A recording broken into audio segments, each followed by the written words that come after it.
Lo dejo aquí arriba.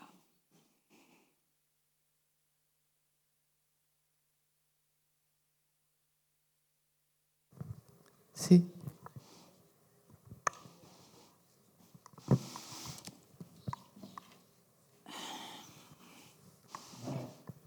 Bueno, pues buenas tardes, bienvenidos, bienvenidas.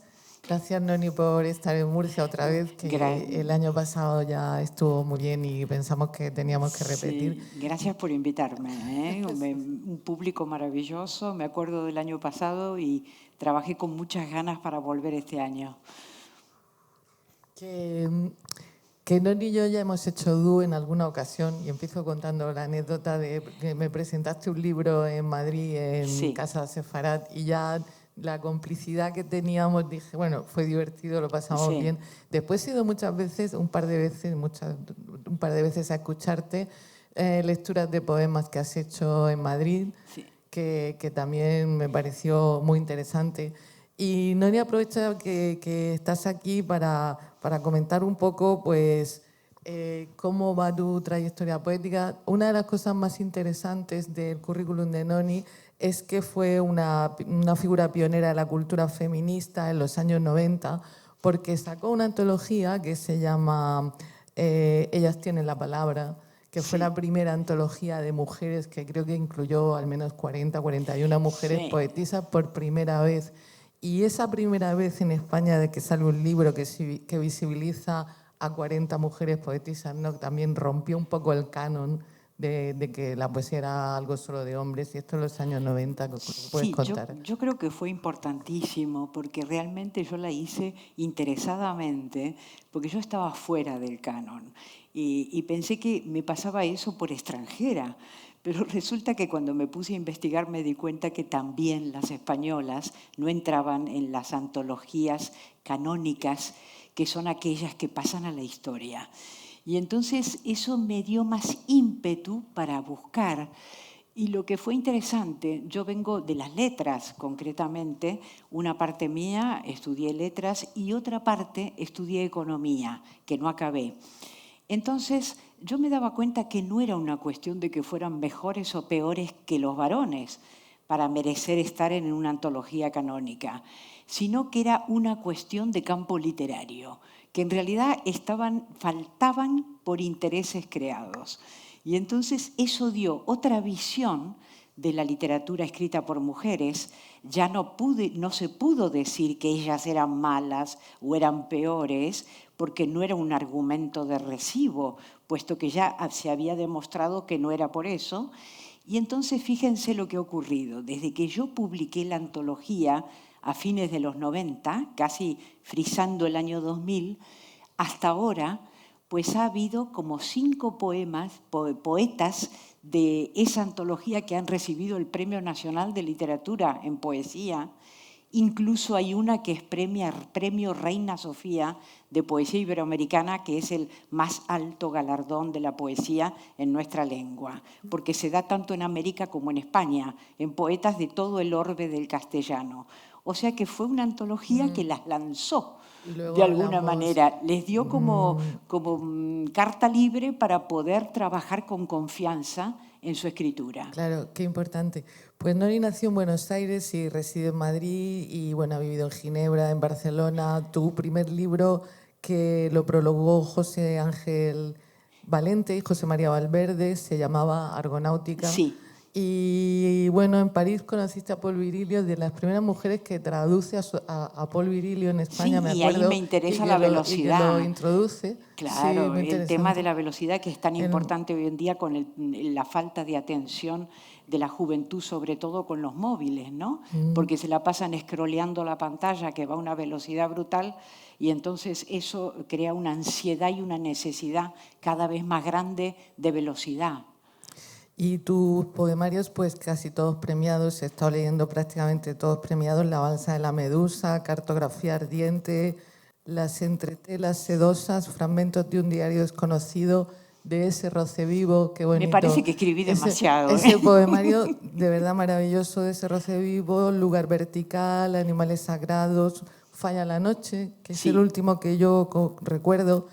Y los premios, pues el Platero de Naciones Unidas, el Esquío, Burning Cartographic y no bueno, sé ahora si este último que lo sí, presentamos creo que, mañana. sí, te quiero decir precisamente que como de otra orilla, que es el que presentamos mañana en Traperos, que es una antología y reúne gran parte de la obra poética Claro. de Noni. Y los invito, si alguno tiene libre, que se acerque. Para mí será un placer. Bueno, Noni, que no te quito más tiempo. Perfecto. Luego continuamos.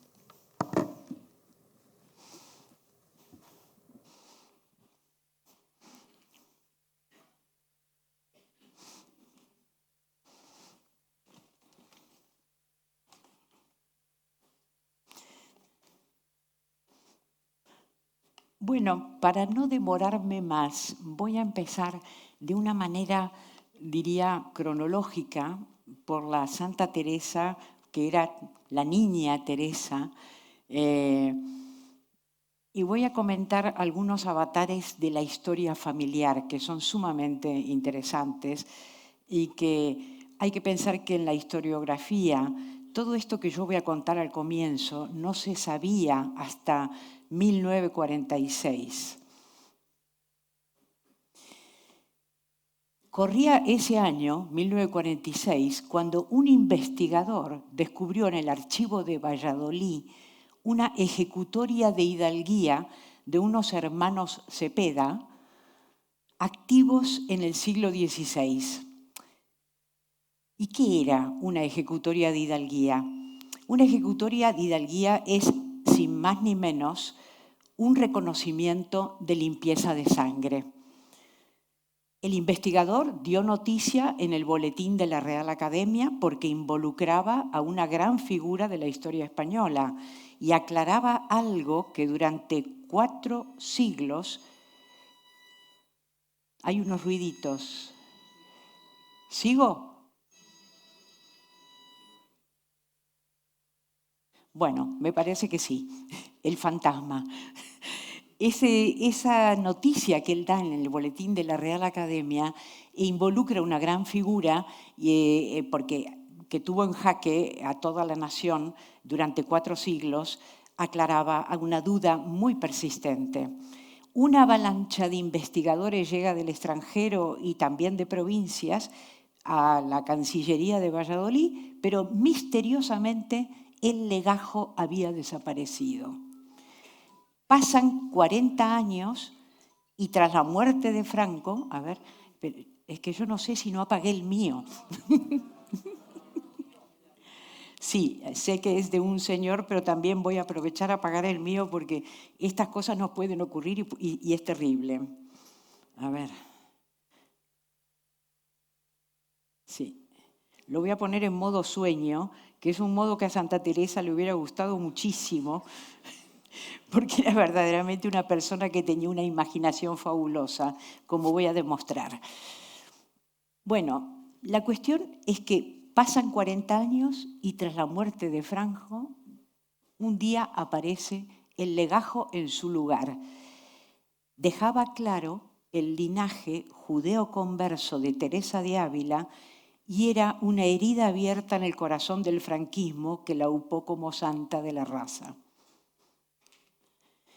Y es que el abuelo paterno de Teresa, Juan Sánchez de Toledo, gran comerciante casado con Cristiana Vieja, Inés de Cepeda, en activo cuando el edicto de expulsión de los judíos de España, para evitar males mayores en su época, se autoinculpó de marrano y desfiló con el San Benito, aquí vemos el San Benito, el bonete amarillo y la capucha, 7 viernes por la ciudad de Toledo y se retractó públicamente de todos sus pecados.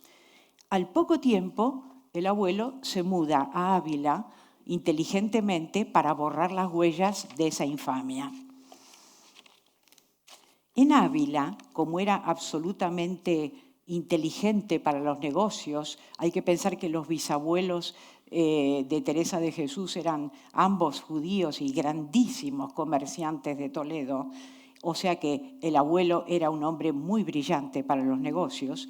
rehace su fortuna y casa a cada uno de sus hijos con cristianas viejas. El padre de Teresa, Alonso, entonces, es educado como hidalgo y ostentar la honra que cabía a un hidalgo. Pero ¿qué significaba ser hidalgo en aquellos siglos? Vivir por encima de los medios y endeudarse. Es decir, los hidalgos no trabajaban. De ahí la petición de limpieza de sangre que eximía de pagar impuestos y permitía tener cargos públicos o ingresar a las órdenes religiosas y militares donde se podía ganar un sueldo, un ingreso con muy poco trabajo. Entonces, este es un libro publicado por Teófanes Ejido, El linaje converso de Santa Teresa, hace pocos años, donde cuenta toda esta historia con todos sus detalles y es sumamente interesante para saber también cómo era la atmósfera de la época. Pero la madre de Teresa, que era Beatriz de Ahumada, pertenecía a la nobleza avilense, era una mujer de abolengo, alfabetizada, que le encantaba leer libros de caballerías. Y a espaldas del padre, que como buen converso era muy devoto de libros de historias de santos, les leía a sus hijos novelas de caballería, y este es un cuadro que hay en el Museo del Prado. Por aquí se ve a la niña y la madre leyéndole. Aquí está Beatriz de Ahumada. Este cuadro está en el Museo del Prado. ¿Qué ocurrió? Que durante todos aquellos años Teresa vive como una doble vida. Por un lado, su padre, con un altísimo ideal del yo, le inculca toda la religión para justamente justificar su hidalguía. Por otro lado, su madre, cristiana vieja, mucho más fantasiosa y mucho más divertida, le transmite, le inocula la pasión por la lectura.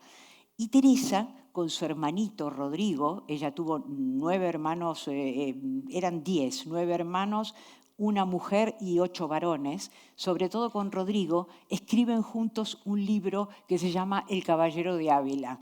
O sea que ya de pequeños eran así.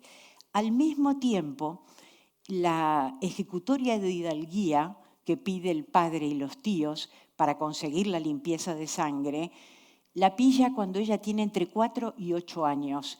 Y hay un clima de desasosiego tremendo en la casa y la niña madura precozmente. Entonces, animada por el espíritu de cruzada que veía en las novelas de caballería, Teresa planea una fuga con su hermanito para ir a hacerse descabezar por los moros, morir mártires y salvar a la familia. Un pariente los ve huir de Ávila por el puente y los trae de vuelta a la casa. Aquí ya podemos hablar de la primera transgresión de Teresa niña, que muestra un yo poderoso que irá increyendo con la edad. La exigencia de limpieza de sangre para tener honra es algo que se graba a fuego en Teresa. Y es curioso que jamás en ninguno de sus libros mencione el tema, ni siquiera a los judíos. ¿Cómo sabemos, sin embargo, que la niña recordaba aquel evento tan tremendo de su infancia?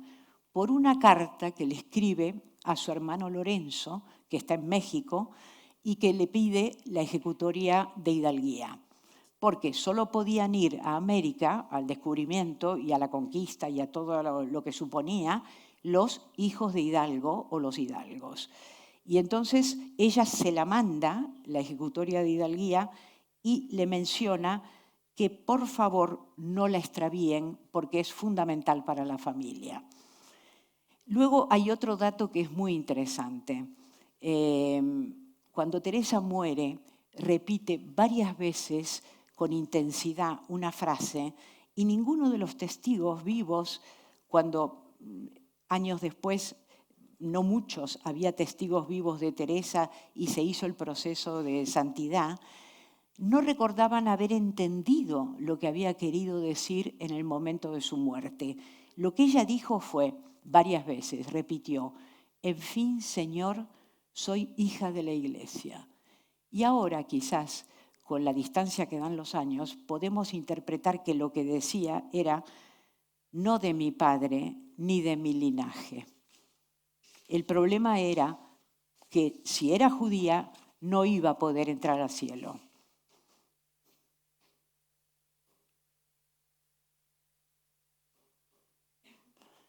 Con 20 años, impedida de ir a América por ser mujer, porque todos los hermanitos fueron para América, solo le quedaban 2 opciones. El matrimonio, ser la perfecta casada como lo fue con su madre, que se casa con 14 años y muere con 33 tras parir 10 hijos, o el convento, que la protege de un marido que ella dice, cito, un hombre que muchas veces les acaba la vida y ruego a Dios no sea también el alma. Aunque su vocación es poca, ella dirá, más me parece me movía un temor servil que amor. Elige el convento en contra del deseo del padre, que esperaba una boda por todo lo alto de su hija favorita para saldar sus deudas. Teresa escapa una mañana de invierno cometiendo su segunda gran transgresión, muy similar a la primera, que es otra fuga, al imponer su voluntad sobre la autoridad paterna. Estas 2 transgresiones son transgresiones dentro del entorno familiar. Pero luego vamos a ver cómo Teresa se las arregló para seguir transgrediendo fuera del ámbito privado. Una vez dentro, cuando escapa, se encuentra con un calco del mundo. Estamos hablando del convento de la Encarnación en Ávila, que Teresa bautiza como esa Babilonia, porque perpetuaba la frivolidad y las desigualdades sociales. Las diferencias de clases seguían existiendo, había monjas riquísimas que tenían suites en el convento, servidoras y aún esclavas.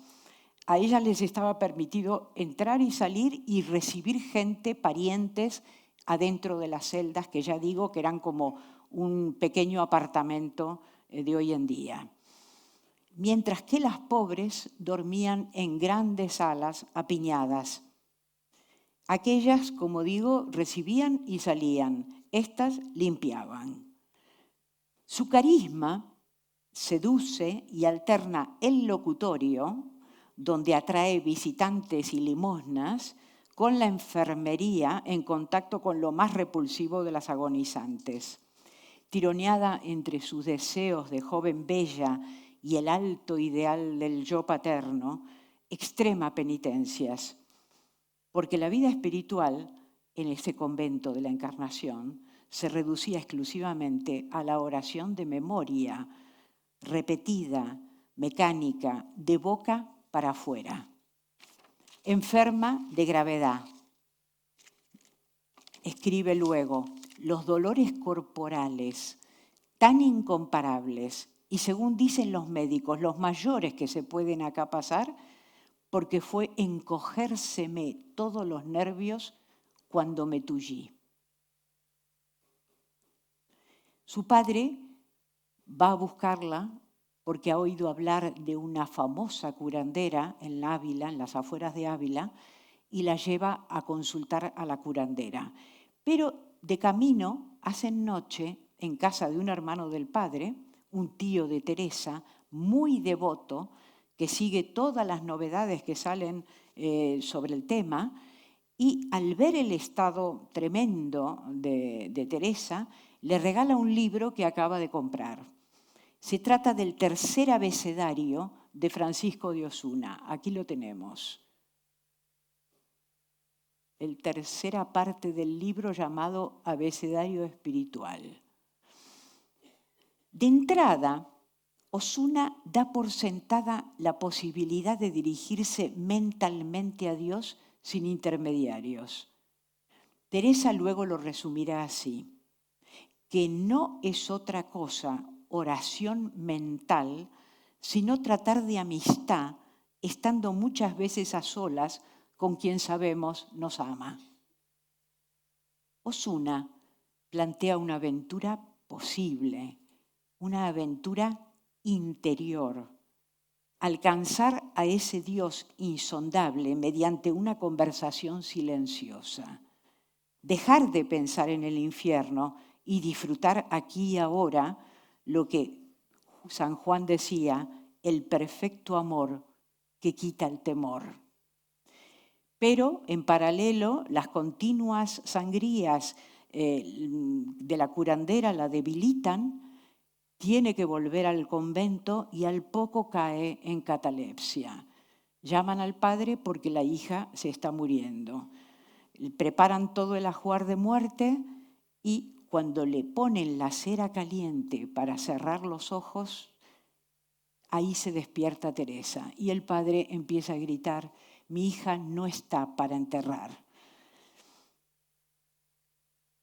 Se repone, tarda muchísimos años en reaprender a caminar, quitarse esa parálisis que le había sobrevenido y tiene como ayuda el tercer abecedario.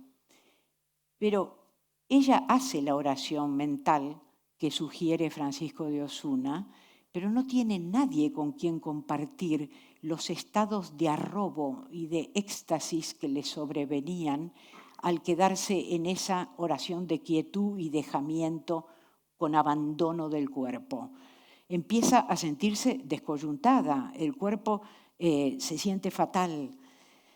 Descubrimos nosotros ahora con el tiempo y la distancia que la oración mental, como cualquier meditación, como la meditación zen, por ejemplo, requiere una guía.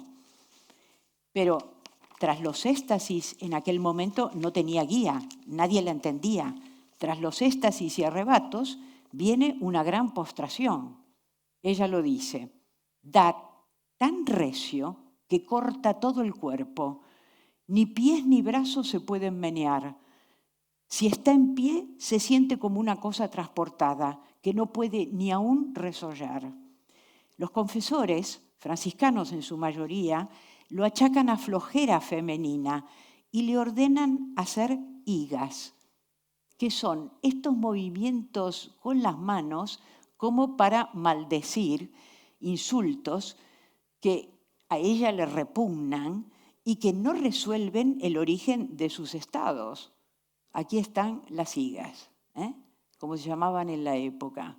Cuando aparece el maldito, usted haga esto, mueva los dedos y maldígalo. Pero con eso no se ve a ningún lado. Y Teresa escribe, no somos tan fáciles de conocer las mujeres, que muchos años las confiesan y después ellos mismos se espantan de lo poco que han entendido. Pasan los años, unos casi como 20 años, porque ella había entrado con 20 años recién cumplidos en 1535 al convento de la Encarnación y ya estamos en 1554. Son 19 años y pico y sigue en ese estado alternando el locutorio, la enfermería, un cuerpo sumamente enfermo. Teresa de Jesús es una mujer que sufrió problemas artríticos y de reuma desde muy joven y era bastante dolorosa. Su cuerpo le jugaba pasadas verdaderamente y no seguía siendo aquello lo que ella llamó un matrimonio de conveniencia. Es decir, entrar al Carmelo fue un matrimonio de conveniencia, porque era para escapar de la boda que la esperaba y que su padre pensaba que ella podía hacer.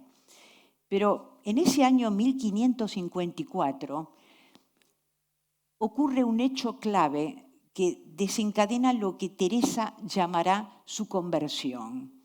Es decir, es sumamente interesante la lucidez de Teresa, porque cuando yo leí esto pensé, pero ¿cómo es posible que después de estar 20 años en el convento diga que se convirtió?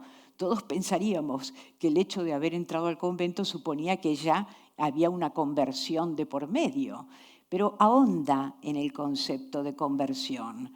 Y eso pasa muchísimo, que mucha gente cree que porque le dan el bautismo y que porque hace la confirmación y qué sé yo, y va a la misa, cree o tiene una fe. Vamos a ver qué tipo de fe esperaba ella. Tras unas festividades, había habido unas festividades de algunos santos en la iglesia de la Encarnación, ella entra un día al oratorio, han descolgado tablas, han traído esculturas que habían expuesto cuando las festividades, y de improviso nota que unos ojos la miran desde una imagen.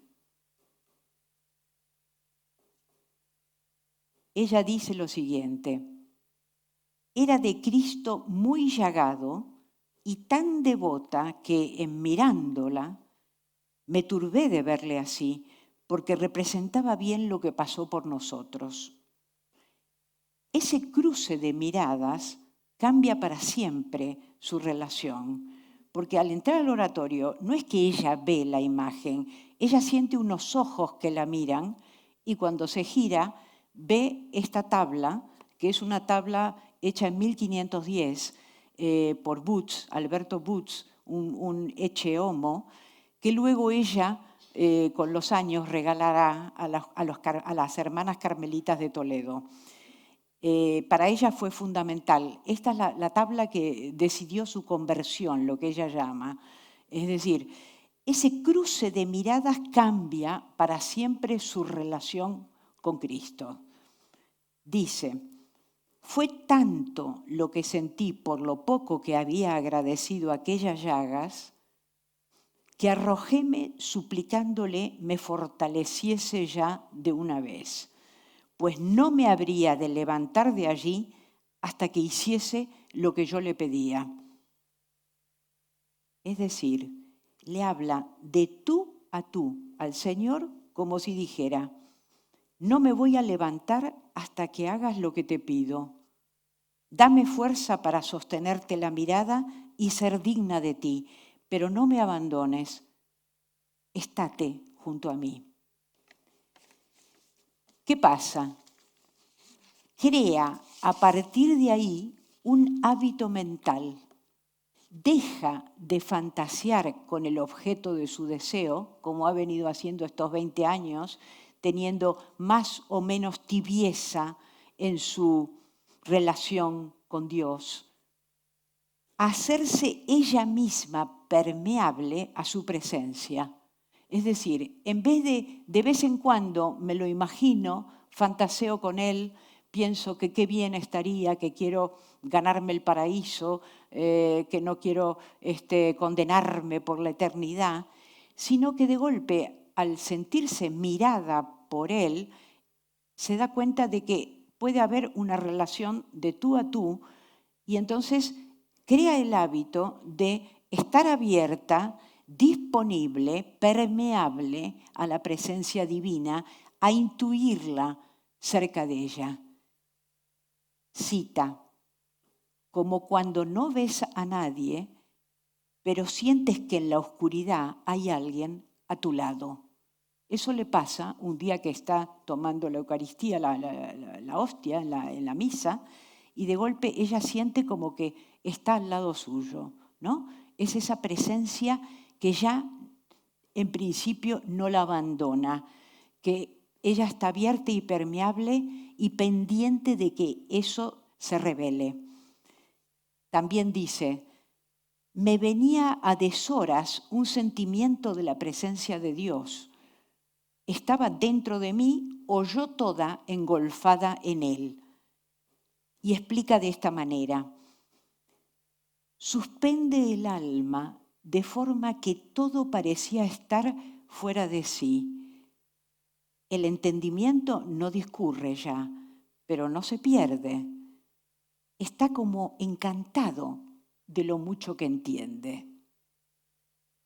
Hoy en día, si lo traducimos a nuestro lenguaje cotidiano, y es aquí cuando a mí me interesó pensar el don que ella nos hace, porque sobre esto ha escrito muchísimo y lo ha desmenuzado y bueno, hay mucho para recrearse y para aprender. Diríamos que se enamoró o que por fin le vino la vocación. Eso es lo que nosotros diríamos. Y transcribiéndolo a nuestras vidas, podríamos decir que por fin caímos en la cuenta de cuál era nuestro proyecto. Es decir, yo venía comentando ahora hace un rato que no sabemos de entrada cuando somos chicos qué es lo que queremos hacer en la vida. Tenemos un montón de ideas, que íbamos a hacer esto, que íbamos a hacer lo otro, cosas que han ido cayendo con el tiempo. No hay una vocación clara, tarda en manifestarse en nosotros. Pero cuando se manifiesta, cuando vemos cuál es nuestro proyecto, entonces ya nuestra vida gira, se enfrenta hacia ese camino y está permanentemente en disposición a escucharse, a ver las sugerencias que puedan haber para esa vocación, para llevar a cabo ese proceso, ¿no es cierto? Hay que ponerse a ello una vez que lo descubrimos. ¿Y de qué modo te pones a ello? Abriéndote y siendo permeable como Teresa, que de golpe se le cuela esa iluminación que le muestra el camino. Se me ocurrió asociar con aquello que decía Picasso, quizás el artista más grande del siglo XX, que la inspiración te pille trabajando.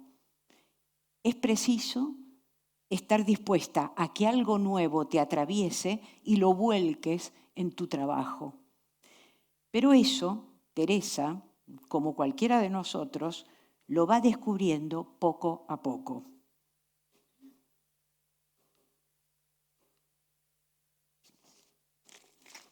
Ese mismo año, 1554, ella, que sigue buscando confesores que la entiendan, da con una orden nueva creada por Ignacio de Loyola, los jesuitas, y toma un confesor de esa orden. Este joven le aconseja contemplar la contemplación, visualizando estaciones del Vía Crucis, en vez de vaciarse a la espera de que Dios aparezca. Pero siguen los arrobos y la sospecha que sean de otro origen. Teresa dice: me ha parecido que andan los demonios jugando a la pelota con el alma. Su confesor, al ver que no cesa esa sensación de abandono, de pérdida, arregla un encuentro con el segundo de a bordo de la orden jesuita, que es Francisco de Borja, ex duque de Gandia y compañero de Loyola. Tienen un encuentro, de ahí sale una gran amistad. Tuvieron una correspondencia durante 18 años que se perdió, desgraciadamente, pero tras contarle Teresa las revelaciones que había tenido cuando la conversión y cómo seguía ese proceso del diálogo mental, y sin embargo cómo la oración de quietud le producía abandonos, éxtasis, con todo el problema del quietismo, el descoyuntamiento del cuerpo, ella que no tenía los huesos muy buenos, él le dice que no se resista más a esas revelaciones que él ve de claro origen divino, porque él ha pasado por lo mismo. Él tuvo la misma iluminación y entonces reconoce su autenticidad. Pero le señala como causa de la postración un elemento que quizás esté faltando, que es la voluntad, que faltaría en esa oración de quietud de total dejamiento. Y Teresa lo confirma y lo escribe así: cuando es por mucho tiempo esta quietud, si la voluntad no estuviese asida a algo, no podría durar tanto en aquella paz. No estamos enteros en lo que hacemos y para tratar cosas del mundo quedamos torpes y embobadas. Esta sería la clave del gran descubrimiento de Teresa, monja contemplativa, que en realidad la contemplación debe ser una contemplación activa.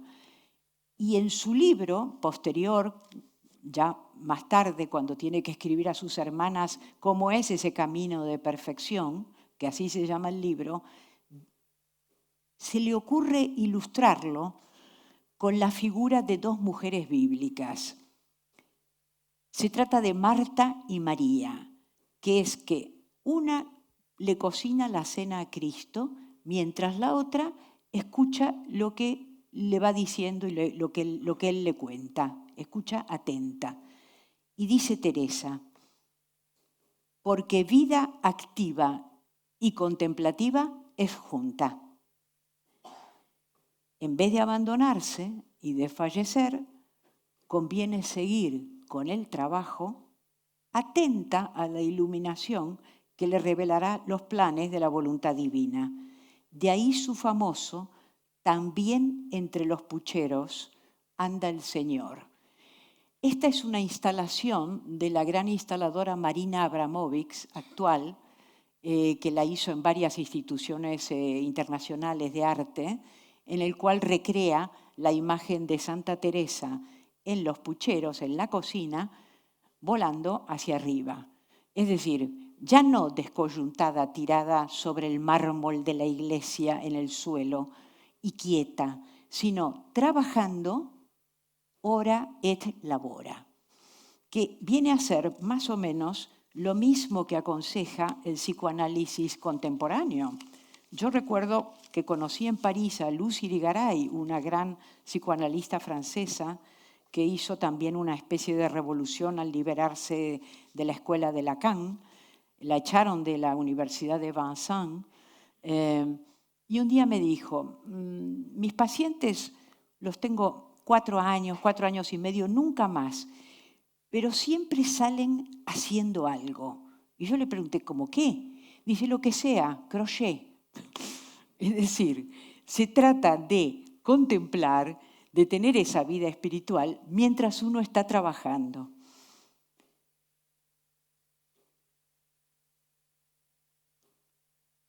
Aquí vemos la celda de Teresa y el pollete donde escribía,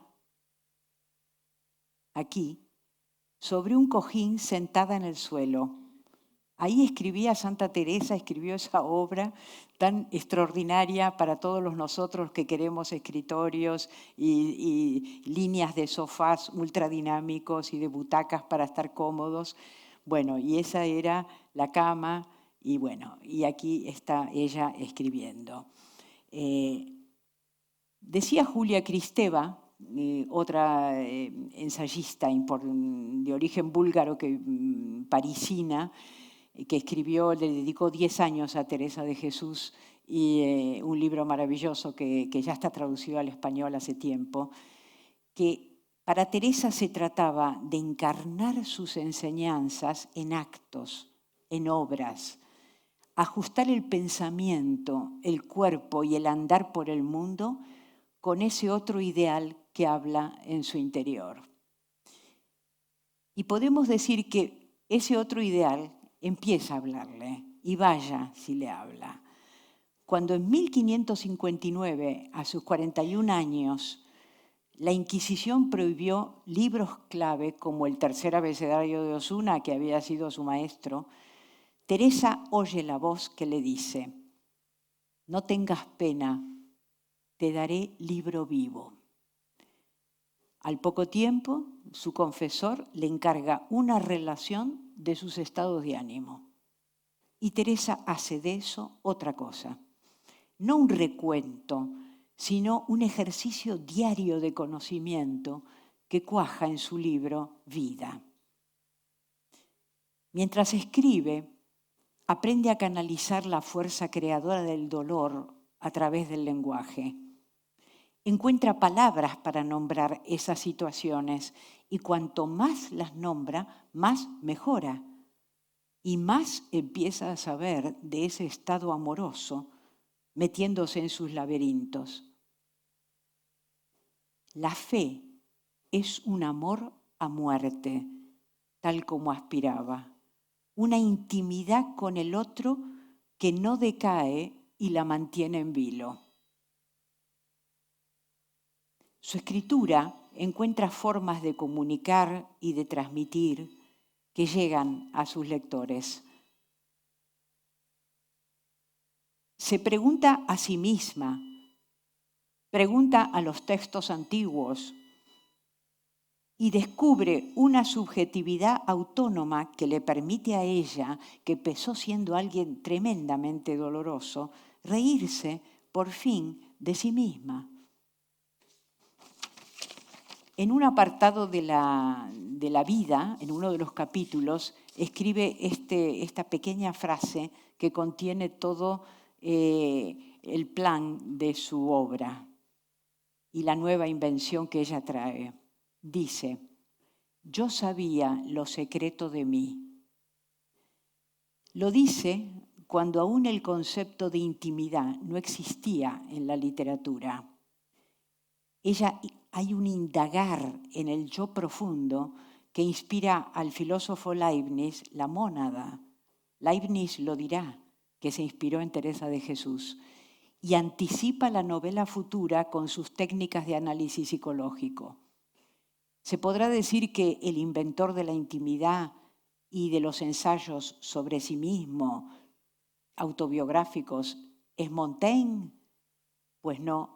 Montaigne publicó su primer ensayo 30 años después. O sea que la pionera es Teresa de Jesús. Recuerden cuando Montaigne decía, moi-même je suis le sujet de mon travail, yo mismo soy el objeto de mi obra. Por no hablar de la mayoría de edad a que llevó el género místico. Este es un capítulo aparte. Tanto Osuna como Juan de Ávila, como todos ellos, podríamos decir que son escritores místicos preteresianos. ¿Por qué? Porque no alcanzaron las séptimas moradas, las de la unión, por descuidar el anclaje psicosomático del alma. Ella dirá, no somos ángeles, tenemos cuerpo. Y desobedece a su otro gran maestro, Juan de Ávila, que había escrito un libro magnífico, Audi Filla, Escucha hija, que había decretado lo siguiente. Lo que en su corazón pasa con Dios, cállelo como debe callar la mujer casada lo que con su marido pasa en la cama. Había escrito Juan de Ávila. Esas eran limitaciones que hacían exclamar a Teresa, basta ser mujer para caérseme las alas. Es decir, todos ellos lo que hacían era recortar la experiencia y ocultarla, mientras Teresa se oponía a esos códigos ideológicos dominantes y buscaba crear un discurso independiente. Y esta es su gran transgresión. Es decir, ir más allá de lo que habían ido los anteriores e inventarse el propio camino, desobedeciendo todas las normativas. Ella en su escritura consignará cada matiz e irá hasta donde haya que ir para que ninguna hermana sufra lo que ella por falta de guía. Esa falta que tuvo de confesores, que ella llamaba medio letrados e ignorantes, que ya veremos luego lo que la llevó a proponer cuando abrió sus conventos. Cita, dice Santa Teresa, parecerá impertinente hacer esta ficción para darlo a entender, pero podrá aprovecharos mucho, porque como no tenemos letras las mujeres, todo esto es menester para que entendamos que hay otra cosa más preciosa, sin comparación dentro de nosotras, que lo que vemos fuera. No nos imaginemos huecas en lo interior. Refrendada por sus vivencias, ella, que no tuvo mediadores, se ofrece como mediadora y guía porque su palabra adquiere autoridad. La experiencia la refrenda. Su escritura, consultada con cuanto teólogo brillante hubiera en la época, ella se carteaba y consultaba cada uno de sus escritos y pedía opiniones y seguía y corregía y seguía discutiendo y debatiendo. Hay que decir que Teresa de Jesús tuvo en total 23 confesores. Bueno, eso de alguna manera fue una estrategia formidable para validar su trabajo, porque le permitió sortear acusaciones de alumbrada y de hereje en su tiempo. Y logró alzar una teología paralela a la escolástica. Este es un tema que yo anteriormente, hace 10 años, cuando fue los 500 años que se celebraron de Teresa de Jesús, no lo había investigado a fondo porque la teología me parecía un campo muy oscuro y muy difícil, no apto para cualquiera, como si fuera un grado más lejos todavía superior a la filosofía. Pero este año decidí que me iba a meter en ello. ¿Y cuál no sería mi sorpresa cuando descubrí que a Teresa le pasó exactamente lo mismo?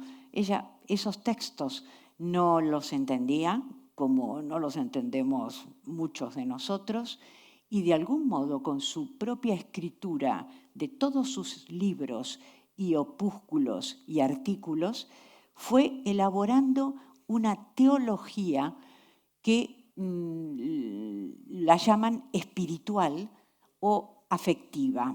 Lo explico. En el año 1935, el superior de la orden carmelita convenció a las autoridades de Roma de abrir una universidad pontificia que bautizaron Teresianum. Homenajeaba a esa primera mujer doctora de la Iglesia. Teresa fue reconocida en 1970. Y esa universidad ofrece doctorados en teología con tesis sobre sus escritos. La base fundamental de esa teología nueva de Teresa es la que vengo de decir, el perfecto amor que quita el temor, y la fe es un amor a muerte, es decir, se basa en la afectividad.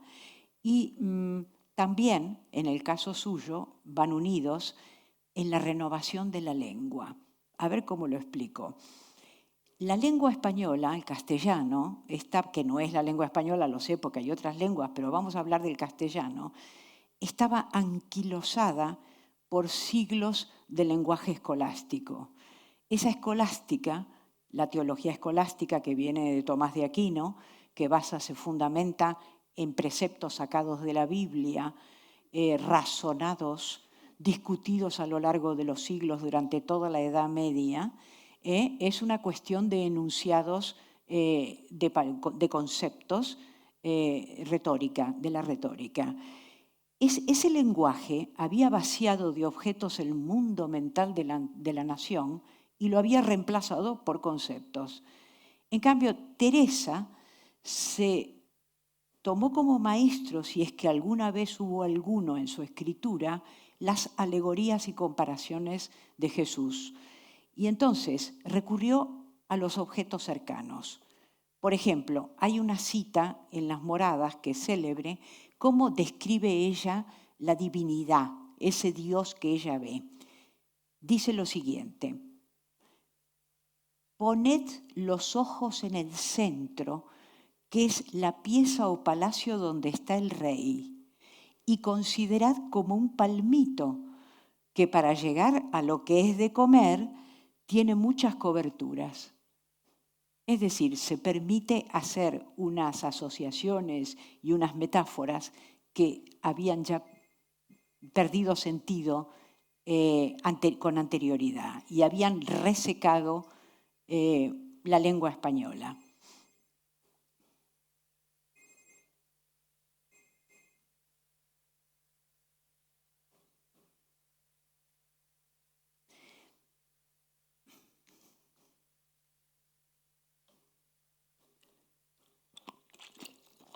Perdón. Ahora necesitaba encontrar espacios para la contemplación activa donde pudiera compartir la oración mental, este descubrimiento suyo, con otras mujeres. Y entonces se le ocurrió pensar en que era necesario alternar el momento de silencio de la oración mental con el momento de comunicación con las hermanas, juntas pero no revueltas. Y pensó que en vez de dormitorios comunes y estar todas, porque eran pobres, obviamente, lo que ella iba a fundar no tenía un duro, hacía falta y era absolutamente necesaria la celda propia, que anticipa el cuarto propio de Virginia Woolf. Y ese será el motor de la reforma. ¿Qué significa? Volver a la regla primitiva, la de los antiguos eremitas del Monte Carmelo sobre el Mediterráneo, en lo que ahora es Israel, en Haifa, que vivían en cuevas en el Monte Carmelo y vivían dialogando mentalmente con la divinidad, y imponer la oración mental. Pero la oración mental había sido condenada por la Inquisición cuando quemó los libros de Osuna. Sin embargo, ella insistió en que ella iba a rescatar la oración mental en contra de lo que decía la Inquisición. Y quería reformar para su Carmelo, el que ya tenía el proyecto en mente, quería reformar las normas vigentes en el Carmelo Calzado y su relajo, que ella ya había vivido casi 25 años en el convento de la Encarnación. Ella expuso lo que quería hacer y el clero, apoyado en San Pablo, le negó la palabra y la autonomía. Y Teresa les hizo frente. Dijo lo siguiente: «Estáse ardiendo el mundo. Veo los tiempos de manera que no es razón desechar ánimos virtuosos y fuertes, aunque sean de mujeres». Entonces, con la ayuda de una amiga muy rica, doña Guiomar de Ulloa de Ávila, y tras años de luchas, llega la bula papal para abrir convento de la nueva orden que llama Descalza.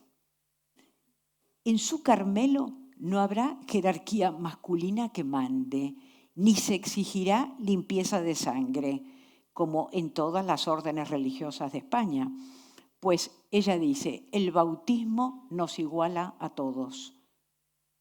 Los bienes serán comunes, eso es comunismo. Silencio, soledad, zapatillas de esparto. No más de 13 y a poder ser de limosna. La clausura no es para salir, para no salir, sino para que ellos no entren a gobernarnos. Instaura el diálogo tras la cena para fortalecer el ánimo, todas en común. Hoy en día sería la dinámica de grupos o la terapia de apoyo. Y incluye en los estatutos el recreo, o sea, el ocio comunal, para evitar la asedia, que era un mal que aquejaba mucho a los monjes en aquellos siglos, la soledad y la ausencia de golpe cuando no hay esas iluminaciones y esas revelaciones. Trabajo artesanal, huerto, cestería, libertad de conciencia y derecho radical a la oración personal. Es decir, esta es la cuarta gran transgresión, que es una suma de transgresiones, una tras de la otra, según hemos ido viendo. Y este es el casting de monjas de Santa Teresa con sus hermanas. Sobre todo, yo no he estudiado mucho, pero he visto algunas biografías de ellas. Digamos que el hecho de estar juntas sumó en vez de restar y se volvieron unas mujeres verdaderamente extraordinarias. Una vez muerta Teresa de Jesús, hubo quien fue a Flandes, otras a Portugal, a Francia, y siguieron fundando, siguieron la obra de ella. O sea, este es el gran casting de ella. 4 años después de fundado San José, el primer convento en Ávila, el nuncio de la orden viene de Roma para ver qué es lo que está haciendo esta mujer, porque ya le habían llegado comentarios y denuncias de los calzados. El nuncio se queda un par de semanas en el convento, viviendo con las monjas, haciendo la vida de ellas, y en contra de la voluntad de los del Carmelo Calzado, que eran muy poderosos, le otorga patentes para fundar cuantos conventos quiera en Castilla del Carmelo descalzo.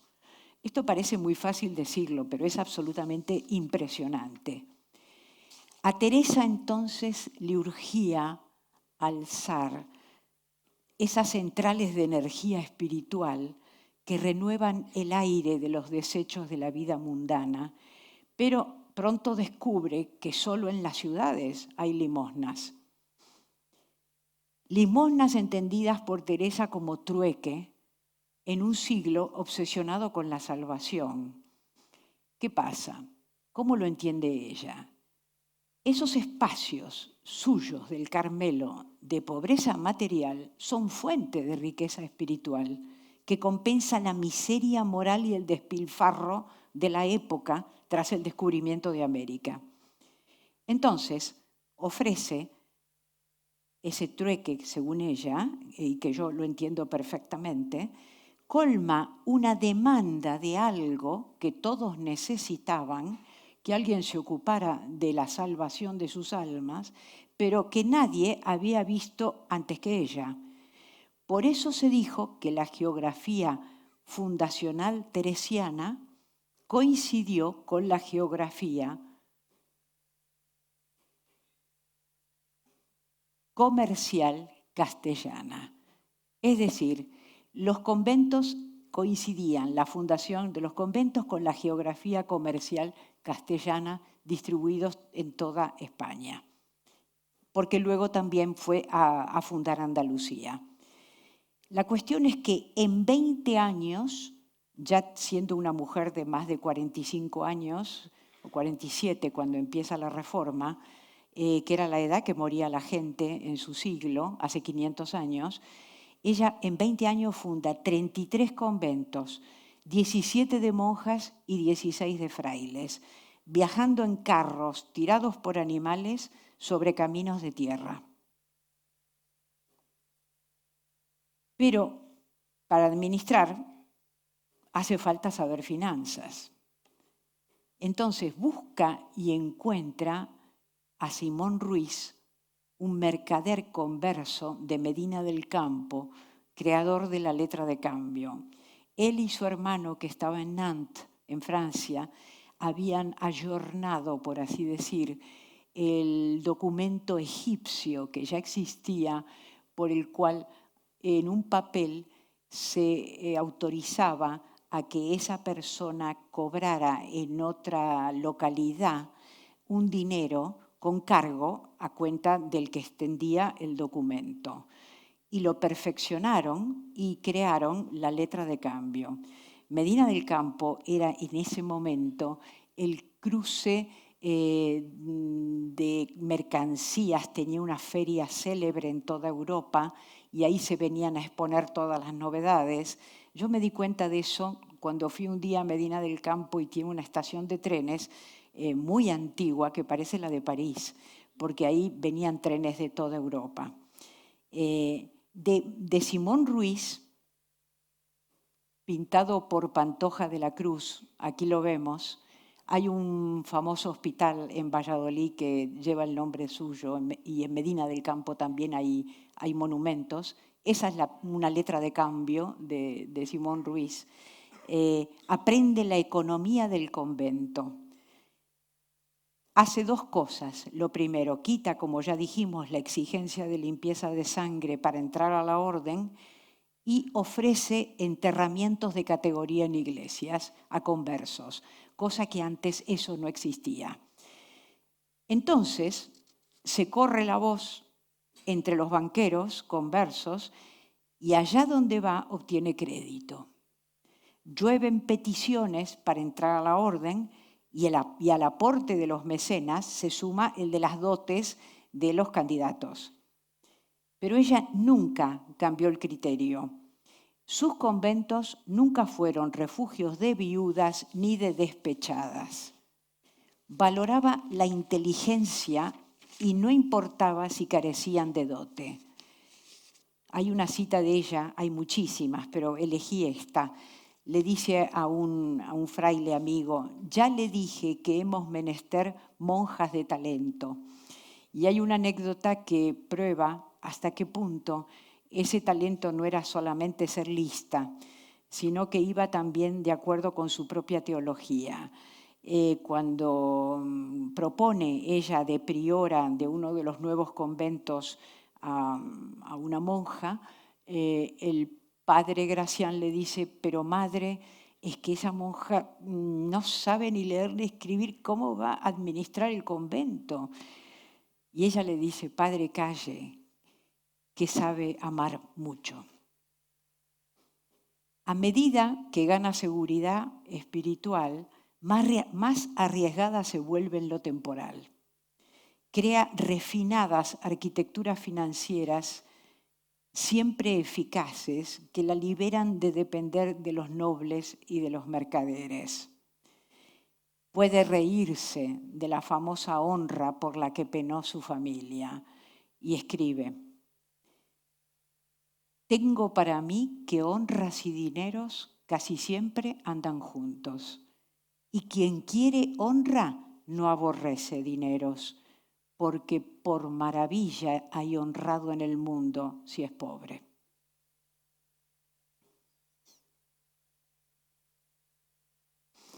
Vamos a terminar ahora hablando un poco de los libros de Santa Teresa. Que había una vocación literaria detrás es evidente. Esto daría para otra conferencia, que es los recursos que ella destinó tan frugal para conseguir papeles y tintas resistentes al tiempo. Los manuscritos que ella escribió, pedía las tintas muchas veces a su hermano Lorenzo en México y se las enviaba junto con otras hierbas para sus curaciones, porque ella sufría muchísimo de los huesos, como dijimos. Además tuvo una caída de una escalera que le impidió escribir, y la monjita que le ayudaba aprendió a leer y escribir y aprendió con la letra de Teresa. O sea que es muy, muy interesante lo que ocurrió ahí. Después se transformó en una polígrafa maravillosa, esa monjita que la sobrevivió muchos años.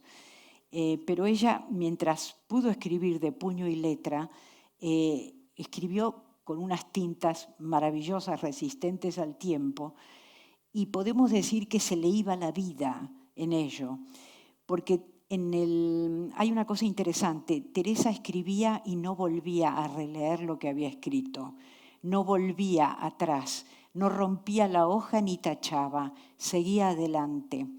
Y en este libro, que es el más famoso suyo, el primero, el libro de la vida, la relación que le pidió el confesor jesuita que escribiera, que ahí es cuando ella se lanza, comete un lapsus. Y en vez de tacharlo, escribe y explica el lapsus. Dice: es otro libro nuevo de aquí adelante.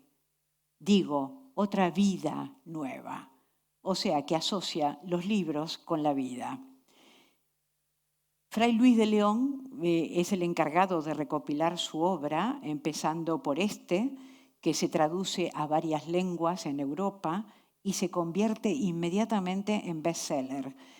Y garantiza, porque al día siguiente de su muerte, Felipe II manda a buscar todos los manuscritos que haya sueltos de Teresa por toda España y se los trae al Escorial con Arias Montano a su biblioteca, con la idea ya de preparar las ediciones para publicar, que encarga a Fray Luis de León. Pero había también otra intención en Felipe II, que se suma a la intención que tuvo al proponer, junto con la Casa de Alba, a Santa Teresa para la santidad. Y es el caso más rápido en toda la cristiandad porque Teresa obtiene la santidad a los 40 años de muerta. Entonces, eso lo lanza Felipe II porque también quería ver reforzado su poder como emperador de la cristiandad. Había también una razón política, como siempre. Y junto con Teresa son otros 4 los que santifican, todos del mismo periodo: San Ignacio de Loyola, Juan de Ávila, que mencionamos, y Francisco de Borja, que en vida tuvo que escaparse a Roma con su tío, que era el Papa, y no volvió nunca a España, porque si volvía lo cogía la Inquisición. Es decir, la Inquisición tenía a veces casi tanta fuerza como Felipe II, como el emperador. Entonces, ella empieza con la vida, que es una autoficción. Es interesantísimo, estábamos comentando, que lo escribe antes que los ensayos de Montaigne, y dado que el matiz de intimidad y de afectividad que vuelca en ese libro entraría dentro de una escuela literaria actual del siglo, empieza en el 20 y el 21 a fines de los 90 del siglo pasado, que es la teoría del giro afectivo, que hoy en día todos los que estudian en la universidad la aplican y que tiene varias maestras que lo lanzaron y que prácticamente viene como en directo de Teresa de Jesús. Aquí tenemos, por ejemplo, el libro llamado Camino de Perfección, que escribió para las monjas la Madre Teresa de Jesús, fundadora de los monasterios de las Carmelitas Descalzas, a ruego de ellas. Este es un tema muy interesante. Hay opiniones que dicen que Teresa sabía hacerse pedir solicitudes. De algún modo, por ejemplo, con las moradas, conversando con el padre Gracián, le sugirió que le gustaría escribir otras cosas nuevas porque que no había dicho en la vida, pero que bueno, ya no. Y entonces el padre Gracián le dijo, pero madre, yo solo encargo el libro. Entonces ella sabía cómo hacerse con obediencias. Entonces decía, yo escribo porque obedezco el llamado Camino de Perfección porque me lo han encargado mis hermanas, o las moradas porque me lo encargó el padre Gracián. De ese modo se cubría un poco también de la prohibición de escribir y publicar las mujeres en su época.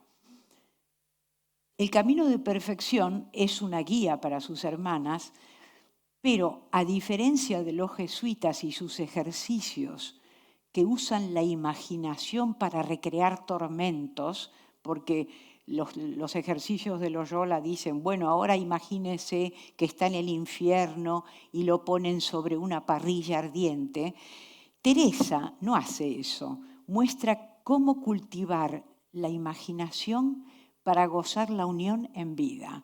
Y cita palabras de Teresa. Caro costaría si no pudiésemos buscar a Dios, sino cuando estuviésemos muertos al mundo. No lo estaba la Magdalena, ni la samaritana, ni la cananea cuando le hallaron.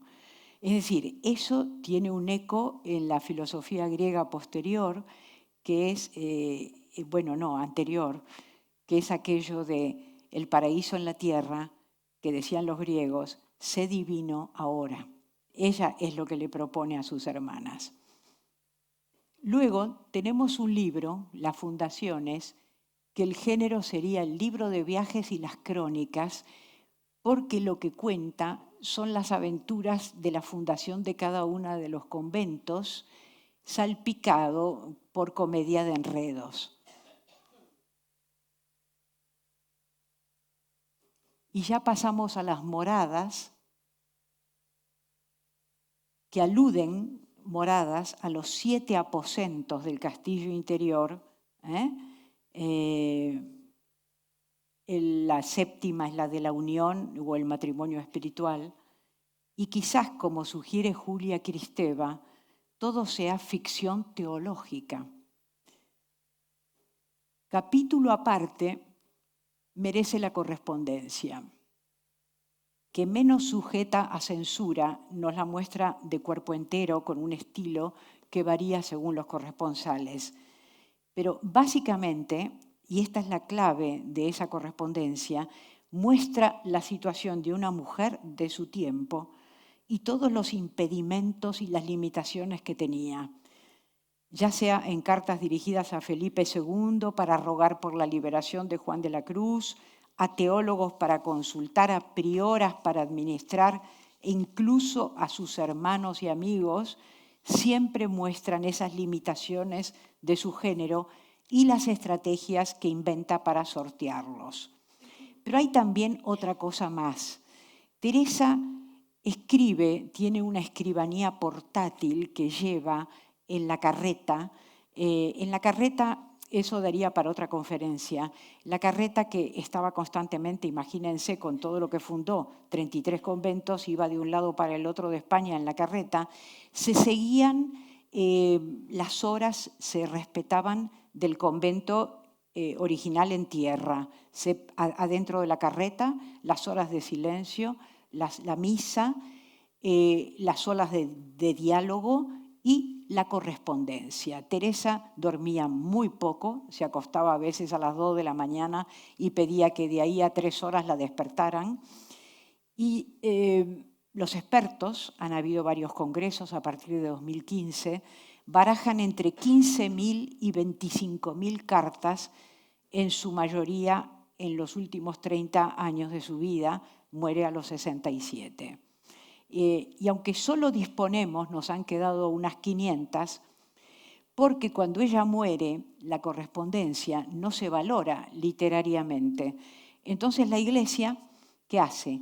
Se encuentra con muchos de sus cartas, muchísimas, y que tienen la gente que la posee, la solicita, igual que Felipe II solicitó los libros, y las trocean en palabras, cada una, que meten adentro de relicarios y entonces la dan a los creyentes o a la gente de las órdenes religiosas. En Siena hay un convento donde todo el mundo tenía su escapulario con la letra de Teresa adentro, el papelito con la letra de puño y letra. ¿Y por qué? Porque se consideraban mano de santo. Eso es la famosa mano de santo. Pero lo que nos interesa, en este caso, hay un libro sobre el sistema postal de Santa Teresa.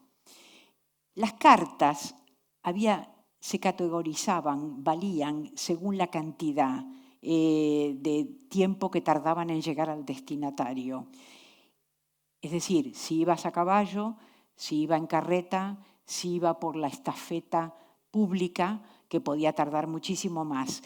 Pero había una carta, que era la carta más cara de todas, que Teresa utilizaba mucho, que esos eran los privados, se llamaban así los que la llevaban, que era la carta en la cual la persona se aprendía de memoria lo que quería decir el remitente y se lo decía al oído al destinatario. Esto me pareció sumamente curioso porque la época era muy peligrosa y si llegaban a caer esas cartas en manos de los enemigos, ella vivía en una zozobra permanente porque los calzados la perseguían y le hacían millones de trampas. Entonces, bueno, eso me pareció que podemos decir también que dada la cantidad, se calcula unas 8 por día de cartas que escribía, equivale a una persona que está todo el tiempo trabajando con las redes sociales. Es decir, Teresa participaba de la vida pública a través de la correspondencia.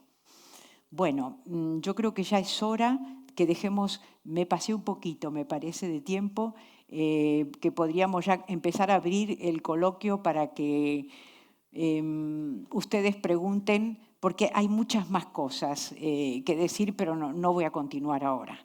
Muchas gracias.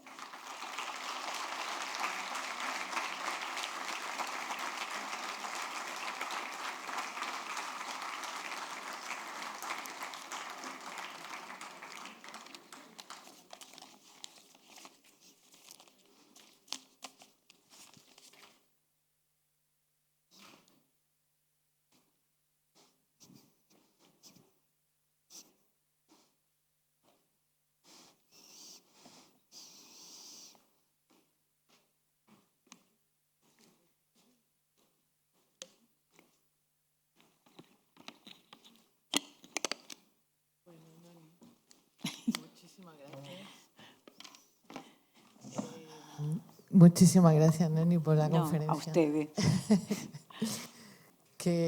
Bueno, vamos a tener tiempo para dialogar un poco tú y yo, sí. y alguna pregunta del público concisa que nos dé tiempo a hacer, que seguro que habrá. Esta Teresa de Jesús transgresora. Sí. Me ha encantado porque cuántas lecturas ha habido en la historia de Teresa de Jesús, y cada tiempo, lo que tiene bueno los clásicos precisamente es esto, que cada época permite que podamos leerlos y seguir releyéndolos desde nuestra contemporaneidad, y que además nos sigan aportando y nos sigan hablando, ¿no? Me encanta esta Teresa y la lectura que algunos de los hilos que has trazado, que creo que es bastante interesante. Bueno, la primera transgresión, ya cuando sale de casa y se quiere ir de cruzada prácticamente a que la maten los moros, sí, ¿no? Sí. Ahí ya yo creo que ese episodio ya es sintomático o ya la marca de lo que, el yo poderoso de lo que va a tenía, ser su sí, figura, sí. porque quizás una cosa que tenemos que entender es que qué mujer quería ser sujeto de su propia historia en esa época, cuando a las mujeres se educaban para lo contrario, para estar en casa, para servir, para tener, ¿no? Sí. Y de pronto despuntar así, con esa vocación de ser protagonista de la historia y de la historia de una cruzada. Claro. Bueno, era un poco y así. ser mártir, como ella dice años después, dice, yo pensé que iba a ser muy fácil. Claro, era una niña, me creía que me cortaban la cabeza y ya era mártir, ¿no? Y después se da cuenta lo que lleva todo. Y a partir de ahí viene todo, porque ¿qué mujer en esa época puede fundar conventos? Imposible. De hombres. De hombres, ninguna bueno, es hubo. Ninguna mujer fundó conventos de órdenes masculinas. Eso en la historia, eso antes de ella. Sí, claro, sí, eso es novísimo, es una novedad absoluta. Sí. Y la intriga que siempre tengo, como de verdad que otra de las grandes virtudes de Teresa, que estamos hablando de una Teresa laica, que vive un condicionamiento histórico muy importante, porque claro, creo que hay que entender esa persona también, ¿no? ¿Cómo pudo torear con la Inquisición? Porque este es otro tema, siendo mujer, pidiendo y siendo conversa y judía. Sí, sí. Brutal. Fíjate, pues esa es otra de las cosas de Teresa de Jesús y de su contexto histórico, que me parece muy luminoso y muy difícil de entender, puesto que mujer con poca legitimidad, con poca voz, cómo se alza contra todos esos condicionantes históricos, los transgrede. Absolutamente. Y es capaz de traspasarlos con su vida, con su obra y con todo. Bueno, es que ese es el milagro. Yo cuando me puse a leerla dije, pero no es posible que haya existido una persona.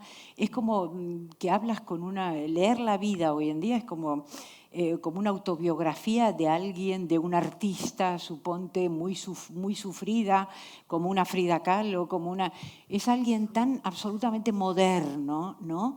Es decir, y yo creo que es moderna porque se lo inventó todo. No hizo nada de lo que le decían que había que hacer. Es decir, de niña violenta la voluntad paterna porque se escapa sin preguntar. Luego a los 20 años el padre piensa que se va a salvar con un matrimonio de ella, que la podía utilizar de moneda de cambio. De ninguna manera. Elijo yo mi vida, y se escapa también. Vuelve, no negocia, se va directamente. Es decir, es que es algo muy impresionante, ¿no? Y luego su propia escritura, que entiendes que el Teresianum de Roma no ha ocurrido con ningún otro santo de la historia, que hayan, desde Tomás de Aquino, Santo Tomás de Aquino, la otra gran santa que trabaja la teología y que da una alternativa a la oficial, es una mujer.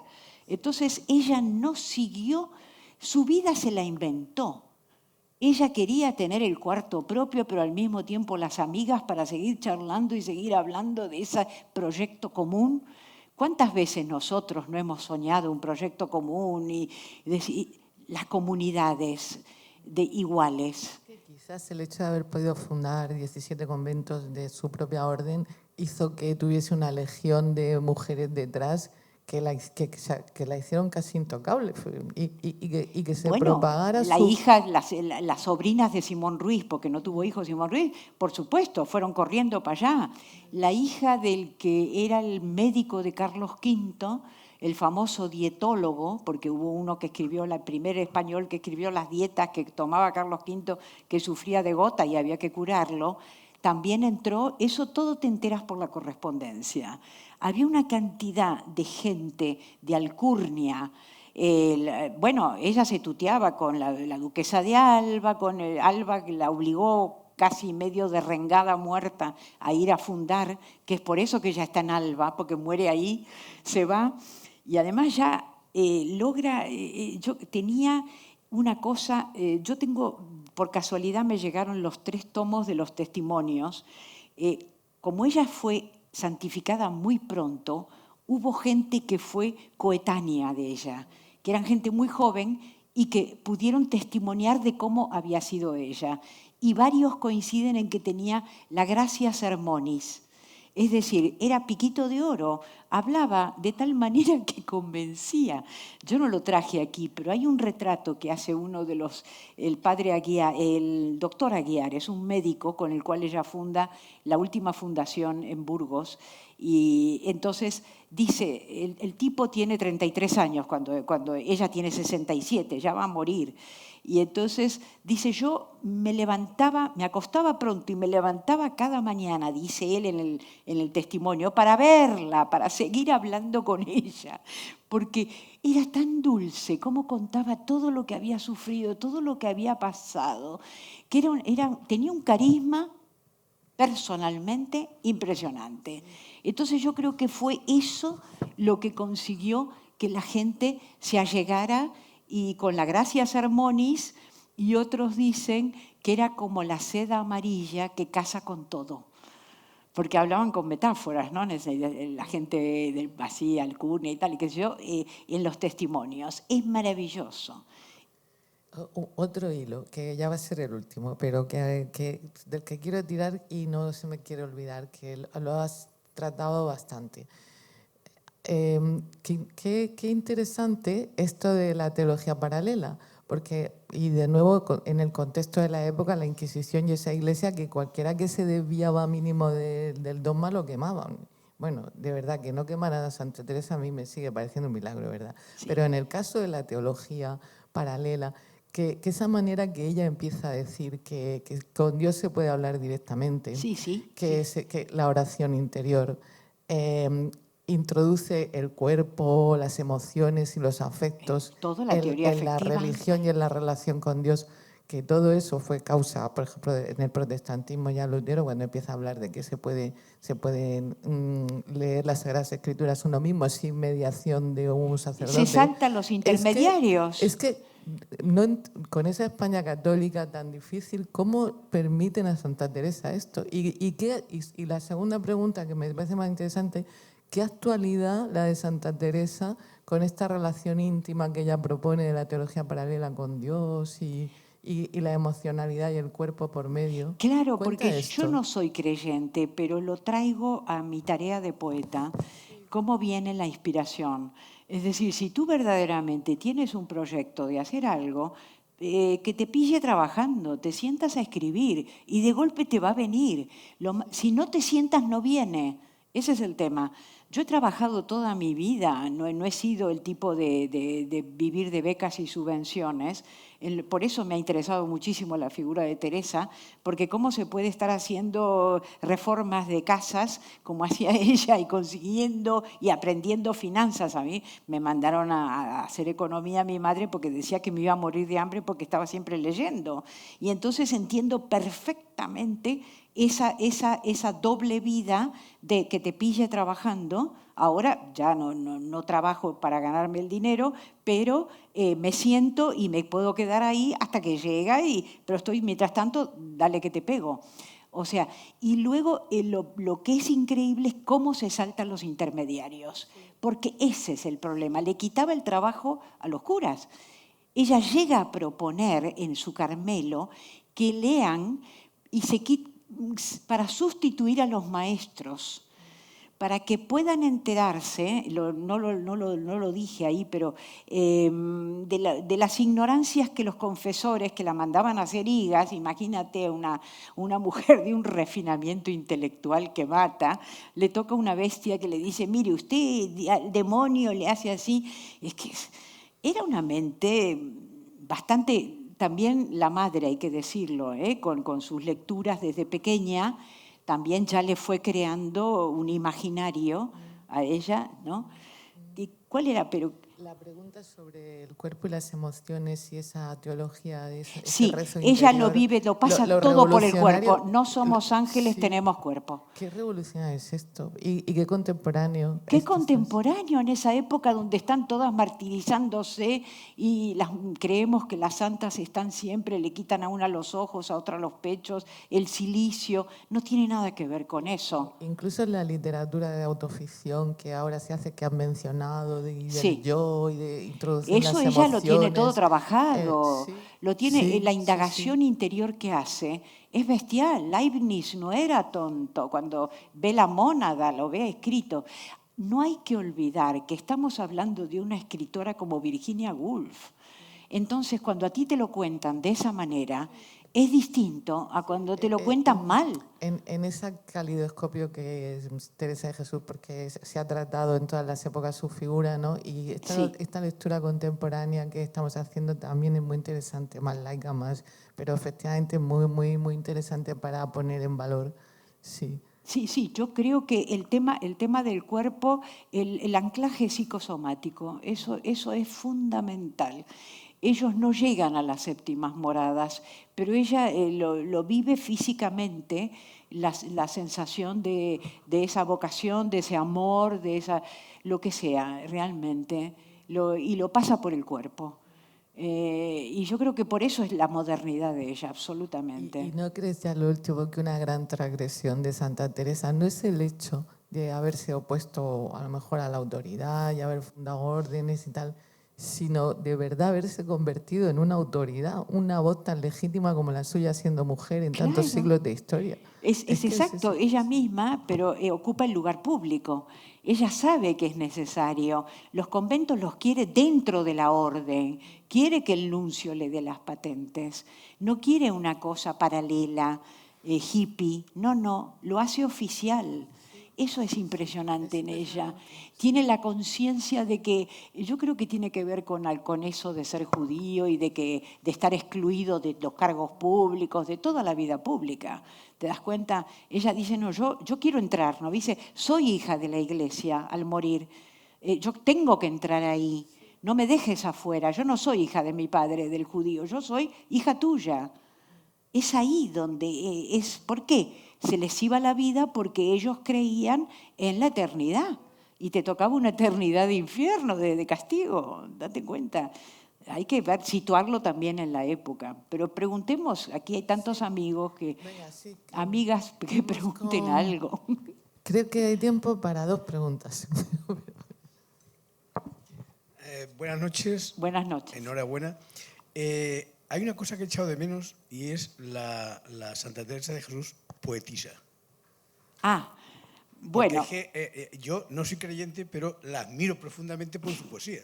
Claro, sí, yo eso lo hice en un convento en Vitoria, porque sí que las monjas querían eso, en un festival que hay en mayo, el Festival de los Poetas, y les distribuí poemas de Teresa y los leímos entre todas. Vivo sin vivir en mí y tan alta vida espero que muero porque no muero. Aunque le diría que como poeta ella tuvo la mala suerte de tener a Juan de la Cruz al lado, que sí que realmente ella es la gran prosista de nuestra época. De todas formas, esa es la segunda pregunta. Juan de la Cruz, ¿qué importancia tuvo en la fundación de los conventos ¿Qué? De los conventos de varones? San Juan fue su compañero desde el comienzo. Sí, pero San Juan de la Cruz era, creo que el rector de la Universidad de Alcalá de Henares, y ella fue a buscarlo allí. Bueno, no. Él se había graduado en Salamanca y entonces se encontraron en Duruelo, donde él ya estaba pensando en hacerse de una orden del Cister, y entonces tienen el famoso diálogo donde ella lo convence de que trabaje con ella y que crea en el Carmelo descalzo. Y entonces él lo único que le dice, bueno, pero hágalo pronto, porque yo ya no aguanto más, yo me voy al Cister en cualquier momento. Y trabajan juntos. De hecho, él es el confesor de la Encarnación, lo trae a la Encarnación. Figúrese que cuando ella se va, a los 25 años de estar ahí, funda el Carmelo descalzo, pero los carmelitas calzados la querían hacer caer en la trampa y entonces no querían que anduviera fundando por ahí y le dicen que por qué no viene a ser priora de la Encarnación. ¿Pero por qué la quieren? Porque la Encarnación está en quiebra y no hay para comer. Y se dan cuenta de que ella tiene tal capacidad para los negocios, de ahí la vena le venía de la familia, que iban a comer, si Teresa, y ocurrió efectivamente. Pero así como empezaron a comer muchas de la Encarnación, que eran de la rama calzada, muchas se fueron con ella cuando ella se fue de la Encarnación. O sea que, bueno, es todo un panorama. ¿Alguna otra pregunta? Es el momento ahora, porque que le ha quedado Sí. de una segunda parte. Mire, hay tanto para contar. Ya no más, es que no, tuve que elegir cosas esenciales. Esencialmente quería hacer esta conferencia para todos nosotros los que no. Yo la di hablé de una Teresa de Jesús en la Universidad de Granada, se llenó también, y vino un sacerdote que estaba de civil y me dijo, lo que yo no entiendo, no, lo dijo en público, ¿cómo usted no es creyente? Le digo, sí, yo soy creyente en mis proyectos, igual que Santa Teresa era creyente en su proyecto, que era ese, el proyecto de ella era el otro. Cada uno tiene su proyecto, ¿vio? Es decir, yo quería transmitir sobre todo a la gente la posibilidad de persistir, de tener paciencia hasta encontrar verdaderamente lo que quieran hacer y luego no abandonar el camino. Porque hay que pensar que ella empieza toda la reforma, toda esta vida, ya cuando está para morir, cuando en su siglo prácticamente ya se están muriendo la gente. Eso no había antibióticos, no había nada por no haber, no se sabe cómo no se murió antes. Sí, aquí muchas gracias. Sí. Que, bueno, enhorabuena por la conferencia y por todo su trabajo, es una maravilla y tan interesante. Me ha llamado mucho la atención también el tema de las vocaciones que ella admitía en la reforma, ¿no? del Carmelo en las Descalzas. Ha mencionado también cómo quería gente inteligente, quería mujeres inteligentes, sí, pero también como que había una vocación de corazón, ¿no? Por aquella monja que decía que ella no sabía leer, pero tenía un corazón sabe muy amar, grande. sabe mucho amar. Y que también esa especie de que no distinguía entre que fuera noble, fuera de alta alcurnia, fuera pobre, etcétera. Y entonces ahí hay una relación que a mí me llamó mucho la atención, que no ha mencionado, por si pudiera profundizar un poquito en esto, y es la relación con la princesa de Éboli. Claro, es decir, cómo ella rechaza a una mujer de tan alta alcurnia. Totalmente, y cómo se enfrenta también con esto, ¿no? No se vendía, es que yo creo que toda la fama también y el miedo de tocarla era porque no transaba. La princesa de Éboli tenía un poder inmenso, había sido novia de Felipe II, todos lo sabemos, eso en las películas y tal, y era caprichosa, y ella de golpe le pareció que eso estaba de moda y que podía ser abadesa y priora de un convento, y se tienen que escapar de noche con las carretas, la saca a las religiosas de ahí porque aquello no es lo que ella suponía, lo que ella había planeado para su Carmelo. Es decir, no para ante las grandes autoridades, no le importa. Cuando el arzobispo de Toledo, ella le pide algo, no sé si era una casa en Toledo para hacer o lo que era, él se la niega y ella le dice, usted me dice a mí que no, pero luego tendrá que dar cuentas con quien me manda. O sea que es absolutamente increíble los argumentos, ¿no? Y la confianza en sí misma, que no para en mientes con la nobleza, que la necesita, la mandan a la casa de la famosa de la Cerda y tal, que ha quedado viuda, y es ahí donde ella empieza a escribir la vida, y escribe una relación de cómo viven los ricos y de los objetos y de todo eso que es deslumbrante. Eso no lo podía ver, bueno, cosas de un gran clásico, de un gran escritor. Es decir, realmente yo creo que la palabra y la pluma fueron el gran sustento y la renovación del castellano. Hay un antes y un después. Por eso se dice que Teresa de Jesús es la primera escritora europea.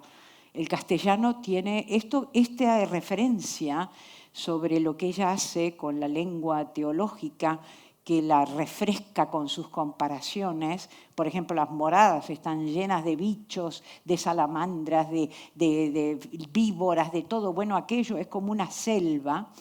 Eso lo dice Carlos Barral en sus diarios. Carlos Barral, el gran poeta español, fundador de la editorial Seix Barral, el comentario lo dice él, que también era un gran teresiano, aunque no era creyente, pero era gran teresiano, porque adoraba las escrituras originales y nuevas. Sí, sí. Bueno, pues a ver, creo que... Una última pregunta. Si no hay otra pregunta, vamos a... Qué bien. Bueno, pues con la influencia... ¿Sí?